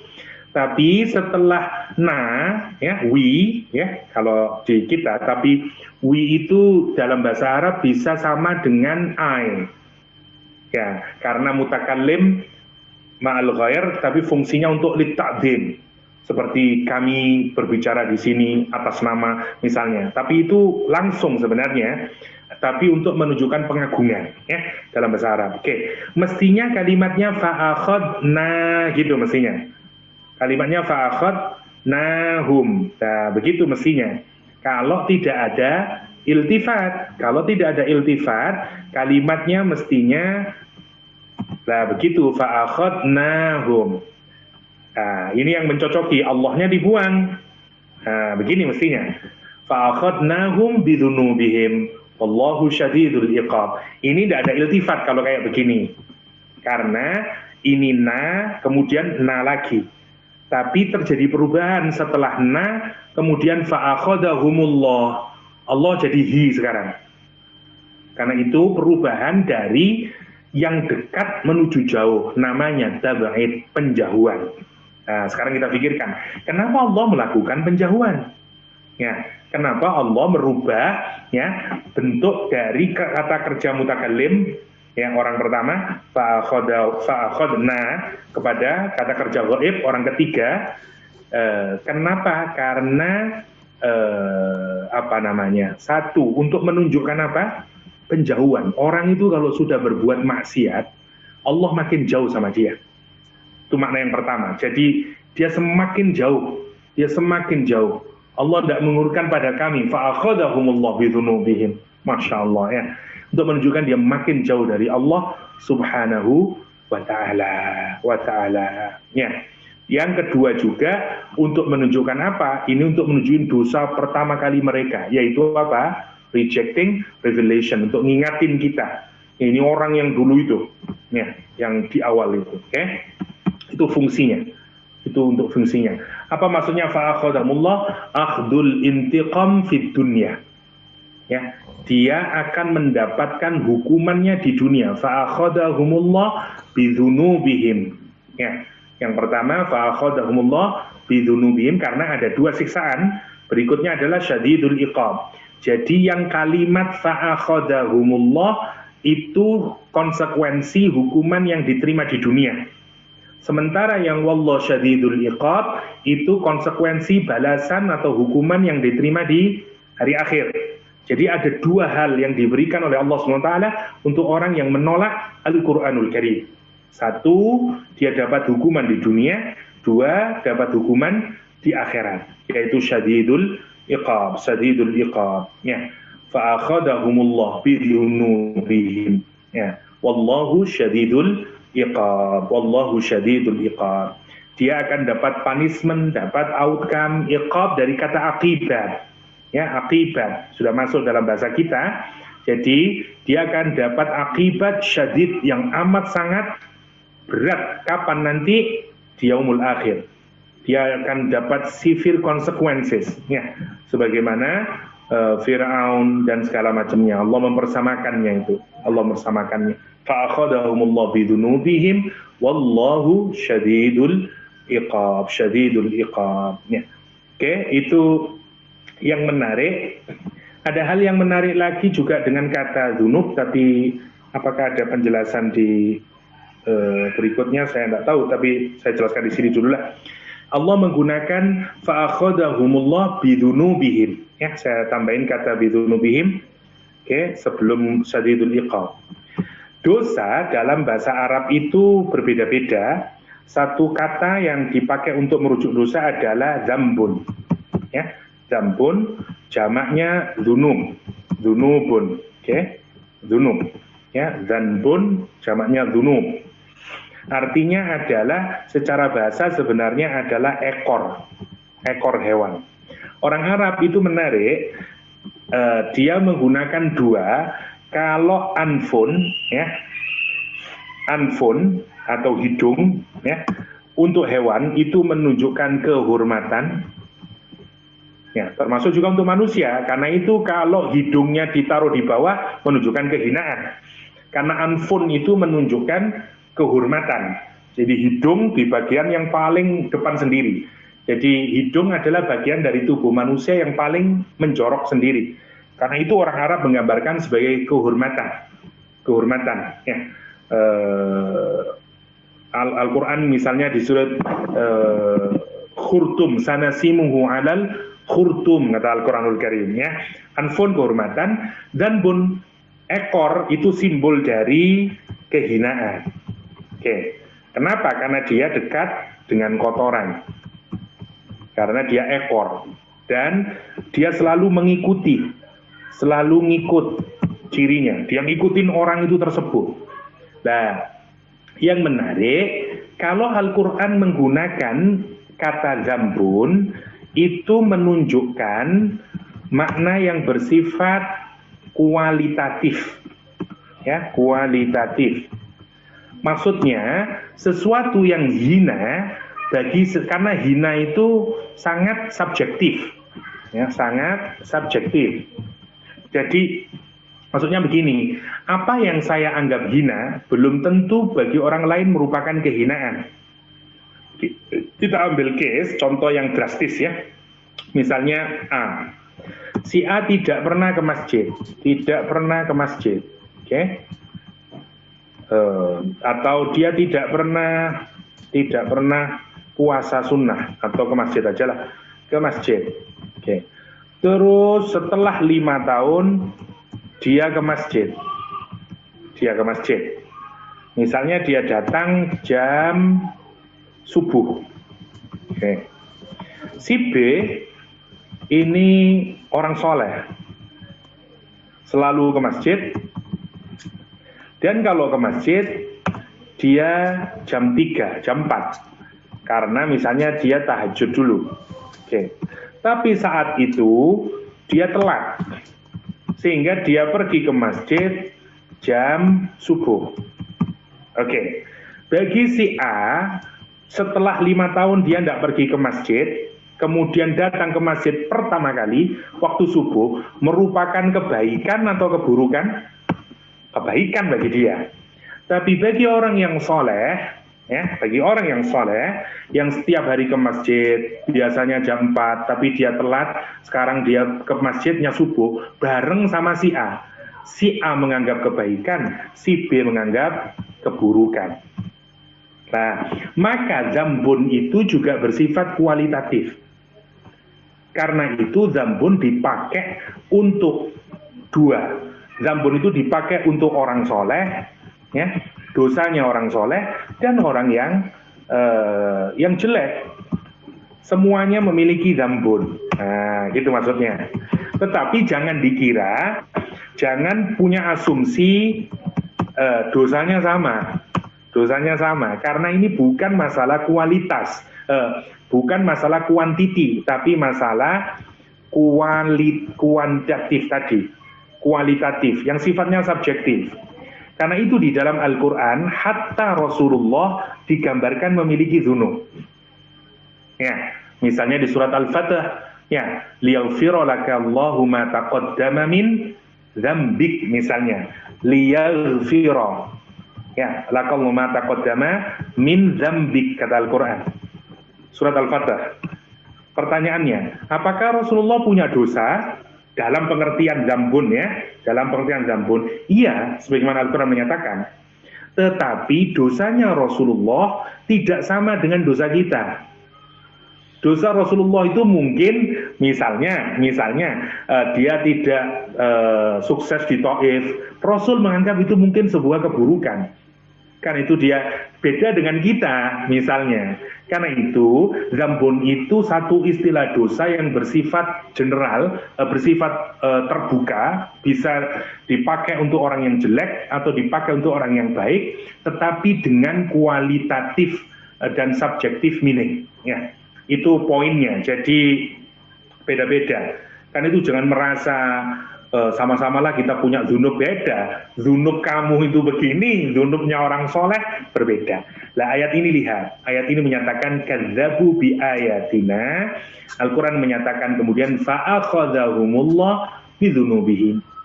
Nah, mereka ini juga dapat dzunub satu, dibentuknya apa? Plural untuk nunjukin banyaknya dosa. Maka mereka akan disiksa oleh Allah disebabkan dosa-dosa mereka. Yang sifatnya bukan saja dzunub menunjukkan kuantitatif karena bentuk plural, yang kedua dipakainya dzunub juga menunjukkan kualitatif karena ini mesti dosanya kelas kakap, dosanya ini besar. Satu, dia mendustakan ayat Allah dan seterusnya. Ya, itu maksudnya kenapa dipakai fa'akhadallahu bidzunubihim. Dapat apa dia? Dapat di dunia, Allah tidak merinci. Yang jelas bahwa dzunub itu punya implikasi di dunia. Nah, itu yang harus kita benarkan. Bahwa dosa itu menurut Al-Quranul Karim itu juga membawa implikasi yang tidak baik di dunia. Ya, implikasinya atau konsekuensi kalau bahasa Al-Quran, konsekuensi keburukan di dunia. Ini bisa sifatnya fisik, bisa fisikal, bisa emosional, ya, bisa spiritual, semuanya. Orang menjadi galau, tidak bahagia, emptiness, dan segala macam boleh jadi karena dosa tadi. Itu pasti diberikan oleh Allah SWT. Yang pertama. Yang kedua, ini yang untuk di dunia, sementara di akhirat Allah menggunakan wallahu syadidul iqab. Jadi dia orang yang menolak wahyu Allah itu dapat dua. Dan kita ini bisa renungkan ya, semua orang yang melanggar aturan Allah mesti dia dapat keburukan di dunia. Kalau tidak percaya silakanlah. Baik keburukan fisik, keburukan materi, keburukan emosi, keburukan spiritual mestilah. Misalnya orang berbohong, dikira dia akan bahagia, tidak bahagia sebenarnya. Dan seterusnya, setiap aturan Allah SWT yang dilanggar, ya pasti akan melahirkan konsekuensi yang buruk di kehidupan dunia dan apalagi nanti di akhirat. Assalamualaikum dokter, minta maaf. Oh iya ya, jamnya sudah. Dokter, mungkin kita akan berhenti jam 9.30. Jadi bolehkah kalau kita berhenti di ayat yang tadi dulu, kita nak buka kepada soal jawab. Ini saya mohon maaf ya, jadwalnya sampai 18 sebenarnya saya bikin note-nya, tapi kayaknya enggak mencukupi. Kita lanjutkan besok. Kita mendiskusikan ayat 10 dan 11 saja mungkin. Silakan kalau ada yang mau didiskusikan. Oke.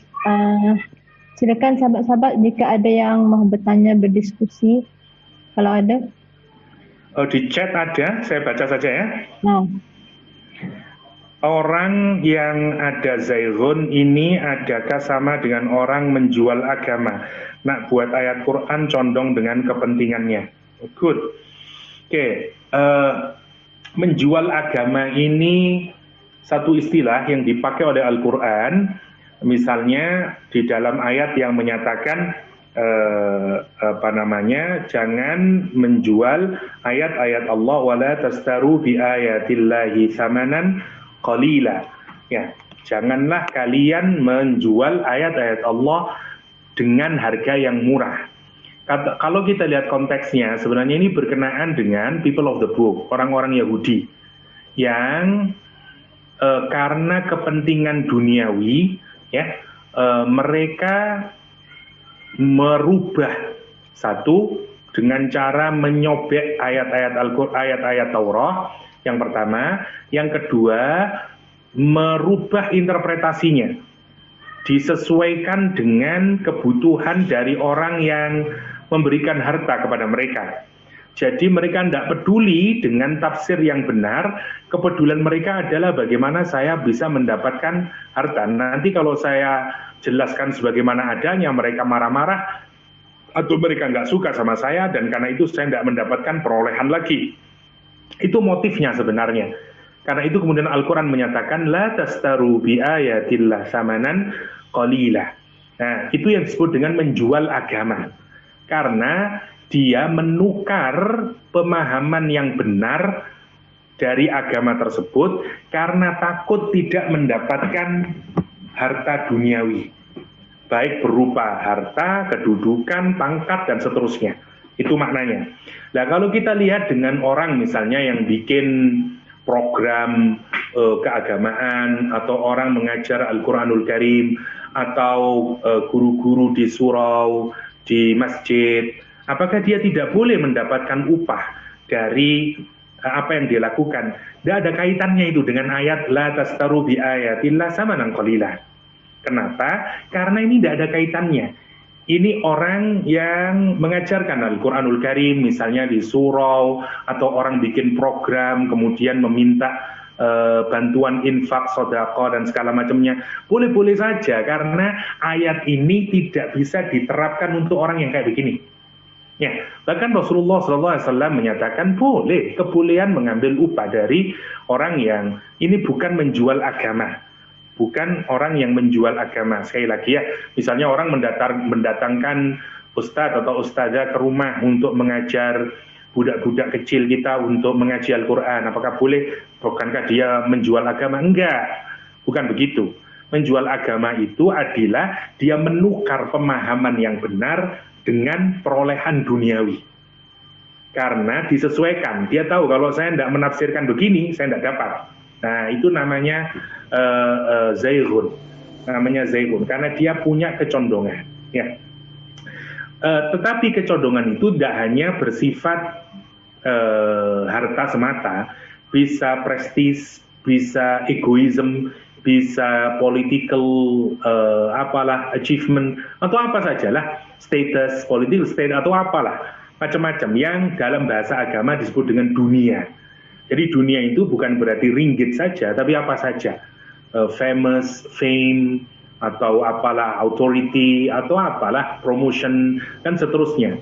Yang kemudian orang dengan kecenderungan itu, maka dia menafsirkan Al-Quran disesuaikan dengan kecenderungannya. Saya katakanlah beginilah, saya ambil satu contoh. Misalnya kita bekerja, atau kita ini adalah katakanlah punya Islamic school. And our Islamic school funded and supported by the conventional bank. Ya. Terus kemudian sebenarnya kita ini termasuk orang yang berpendapat bahwa conventional bank tidak termasuk bank yang diharamkan misalnya. Terus kemudian karena Islamic school kita ini built and supported by bank tersebut, kemudian kita menafsirkan, enggak, maksudnya bahwa bank konvensional itu gini, lah itu namanya zaighun. Namanya zaighun. Karena kita punya inclination, punya crookedness tadi in our heart. Itu maksudnya zaighun di ayat ini. Tapi silakan dikembangkan ya, ini contoh kecil. Jadi nanti zaighun bisa kemana-mana. Misalnya, ada orang kelompok kita yang menyatakan A. Wah, tapi kita, ini harus saya pick up ini, ayatnya begini. Bisa saja. Jadi kita namanya zaighun. Kita tidak menjadi lurus di dalam penafsiran. Karena itu disebut dengan zaighun. Ya, karena kita kemudian mailun. Ya, kita condong. Oke? Itu condong dengan kepentingannya. Benar. Oke? Dokter, ada soalan lagi dekat ruangan chat tu.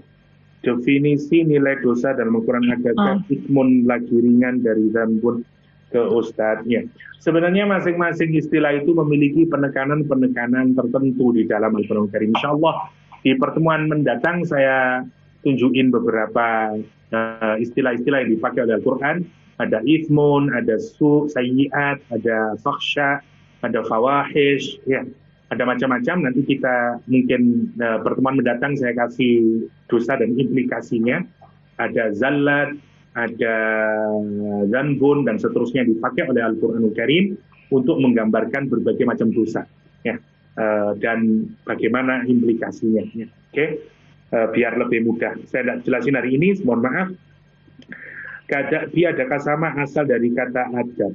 Ya, sebenarnya prinsip dasar dari bahasa Arab itu, kalau triliteral word yang tersusun dari 3 kata, kalaupun dia tidak persis sama, misalnya seperti aroba, ain rokba, dengan misalnya nanti berubah menjadi ba ro'ain, kalaupun dia tidak sama, tetap memiliki keterkaitan. Itu salah satu madhab di dalam bahasa Arab, ya.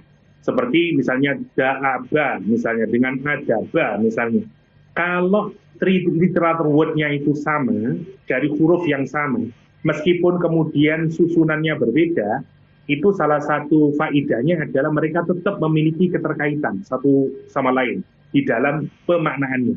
Ya, seperti aman, iman, amanah, ya, dan seterusnya. Ya.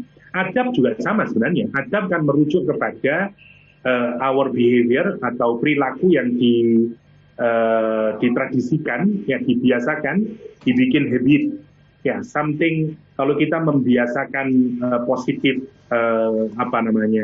action atau melakukan amal yang baik yang kita jadikan habit, maka dia menjadi adab. Ya, sebenarnya ada proses yang sama, ada takdir, orang dididik perlahan terus sampai menjadi habit, jadi behavior, jadi personality. Namanya prosesnya takdir, ya, disebut dengan adab. Sebenarnya sama saja, ya, sebenarnya. Oke, ada kaitannya, benar. Terus samanan qalila, menukarkan pemahaman yang benar dengan perolehan. Yang kedua tu Ustaz, kesan dosa ke atas fizikal, macam mana ya contohnya doktor? Gimana? Kesan dosa ke atas fizikal, sebab tadi kan zambun tu ada kesan di dunia dari sudut fizikal, spiritual, emosional. Jadi soalan dia kesan dosa ke atas fizikal, bagaimana ya? Oke. Ini ya, dalam dunia modern itu kita disadarkan bahwa penyakit fisik itu kadang-kadang tidak berasal dari yang fisik.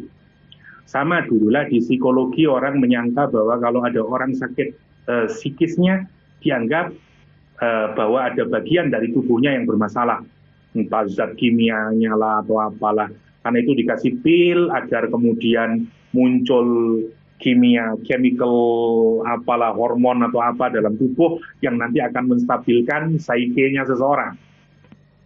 Prinsipnya adalah tetap dianggap sebagai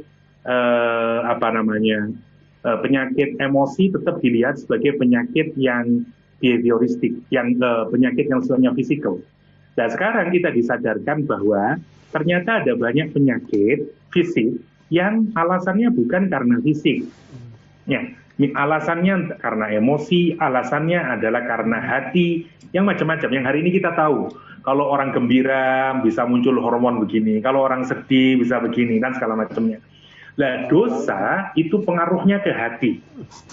Salah satunya, karena dosa itu menggelisahkan hati. Dan masing-masing tipe dosa itu, misalnya amarah, misalnya berdusta, misalnya mau menangnya sendiri, semua jenis perbuatan yang dilarang oleh Allah, sesungguhnya itu akan melahirkan dampak terhadap fisik kita. Dan sudah banyak model penelitian yang menunjukkan hal yang kayak demikian ini. Jadi kita nggak tahu, terus kita bertanya-tanya, kenapa ya saya kok sakit, kenapa ya saya kok nggak bisa tidur. Sebenarnya kalau ditelisik lebih dalam, itu sebenarnya ada kaitan dengan dosa yang dilakukan. Itu maksudnya. Jadi dosa itu pasti punya konsekuensi, termasuk terhadap our physical well-being. Salah satunya adalah karena dampak itu. Bukankah sekarang kalau kita ini sedang jatuh cinta, fisik kita merasa lebih kuat dan bahagia, misalnya bibir kita menjadi tersenyum. Bukankah kalau kita sedih, air mata juga keluar? Itu untuk menunjukkan hubungan antara something yang ada di dalam hati dengan fisik. Ya, karena kita ini satu kesatuan sebenarnya. Mind, body, and soul itu kan satu kesatuan sebenarnya dalam tubuh. Lah samalah dengan dosa. Dosa juga akan punya dampak termasuk fisik. Saya pikir di bukunya Ibnu Qayyim al-Jauziyah sangat bagus menjelaskan tentang akibat-akibat dari dosa. Semoga nanti besok saya bisa ada waktu untuk menjelaskan berbagai macam dosa, mungkin sedikit ya 10 menit mungkin, dan dampaknya dosa sebagaimana dijelaskan oleh Ibnu Qayyim. Kira-kira itu? Betul. Oke, saya rasa mungkin sampai setakat ni dulu sebab kita pun dah jam 9.30. Okey. Dan untuk sesi hari ini, jazakallahu khairan katsira doktor untuk sesi hari ini, dan insya-Allah kita akan jumpa esok hari. Okey. Insya-Allah. Okey, terima kasih wa rasulullah. Hadanallahu iyyakum ajma'in wa sallallahu ala nabiyyina Muhammadin wa alihi wasallam wa akhiru da'wana alhamdulillahi rabbil alamin. Assalamualaikum warahmatullahi wabarakatuh.